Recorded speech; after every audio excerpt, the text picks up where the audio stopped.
Ano ang sikreto ng katatagan ng mga Spartans? Tuklasin natin ang kanilang kwento. Paunawa, ang lahat ng larawan ay gawa ng AI at hindi aktwal na representasyon ng tao, lugar o pangyayari. Ginawa ito para sa layunin ng pagpapaliwanag at kaalaman lamang. Sa kasaysayan ng daigdig, may mga mandirigma na tumindig bilang simbolo ng tapang, disiplina at sakripisyo. Isa na rito ang mga Spartan mula sa sinaunang Gresya. Sila ang mga mandirigmang hindi umaatras, handang mamatay para sa kanilang bayan. Ang Sparta ay isang lungsod-estado sa rehiyon ng Peloponnesus na napalilibutan ng kabundukan at ilog. Dahil dito, natural na protektado ang kanilang bayan laban sa mga mananakop. Subalit ang tagumpay ng Sparta ay hindi lamang dahil sa kanilang lokasyon, kundi dahil sa kanilang kakaibang sistema ng lipunan. Sa Sparta, ang buong lipunan ay nakatuon sa iisang layunin, ang maghanda para sa digmaan. Ang mga Spartan ay hindi nabuhay para magpayaman o lumikha ng mga obra maestra. Ang kanilang tanging misyon ay ang pagtatanggol sa kanilang bayan laban sa mga kaaway.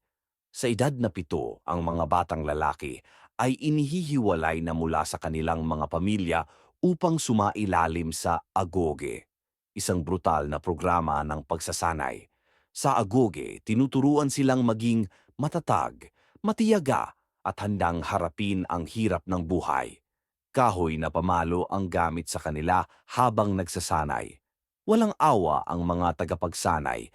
Ang layunin nila ay gawing malupit ang bawat mandirigma.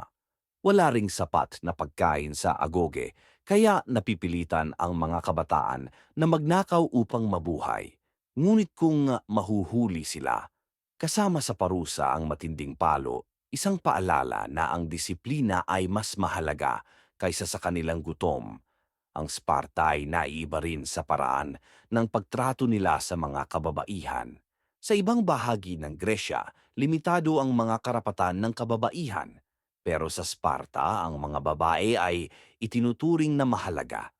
Bilang mga ina ng mga mandirigma, ang mga babae ay kailangang malusog at malakas. May kasabihan sa Sparta, ang malakas na ina ay mag-aanak ng malalakas na sundalo. Kaya kahit ang mga babae ay sumasailalim sa pisikal na pagsasanay, katulad ng pagtakbo, pagsasayaw at pakikilahok sa mga paligsahan. Sa kasaysayan ng Gresya, ang pinakatanyag na kwento ng mga Spartan ay ang labanan sa Thermopylae noong 480 BCE. Sa ilalim ng pamumuno ni Haring Leonidas, 300 Spartan ang humarap sa libu-libong hukbo ng Persian na pinamumunuan ni Haring Xerxes. Alam niyo ba? Ang mga Spartan ay pumili lamang ng 300 mandirigma, lahat may anak upang matiyak ang paglalatag ng kanilang lahi. Sila ay nagmarcha patungo sa makitid na daan ng Thermopylae, isang lugar na estratehiko para sa depensa. Dito, ginamit nila ang kanilang disiplina sa labanan upang harangan ang malalaking hukbo ng kaaway. Kahit natalo sila, ang kanilang sakripisyo ay nagbigay inspirasyon sa ibang lungsod-estado sa Gresya. Ang Thermopylae ay naging simbolo ng tapang at pagkakaisa laban sa pagsakop.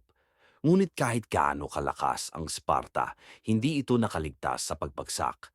Sa kalaunan, ang kanilang sistema ay nagkaroon ng kahinaan. Ang kanilang populasyon ay unti-unting lumiit dahil sa labis na pagtuon sa digmaan. Hindi rin nila binigyan ng pansin ang pagpapalago ng ekonomiya o kultura na nagdulot ng kanilang paghina.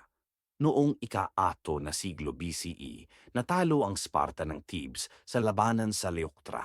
Simula noon, ang Sparta ay hindi na muling nakaahon bilang isang makapangyarihang lungsod-estado. Bagamat nawala na ang Sparta sa kasaysayan, nananatili ang kanilang kwento bilang paalala ng sakripisyo, disiplina at tapang. Ang kanilang pamana ay patuloy na nagbibigay inspirasyon sa mga mandirigma, atleta at sino mang naghahangad ng lakas ng loob. Para sa mga samut-saring misteryo, kaalaman at kasaysayan, huwag kalimutang mag-subscribe at pindutin ang notification bell.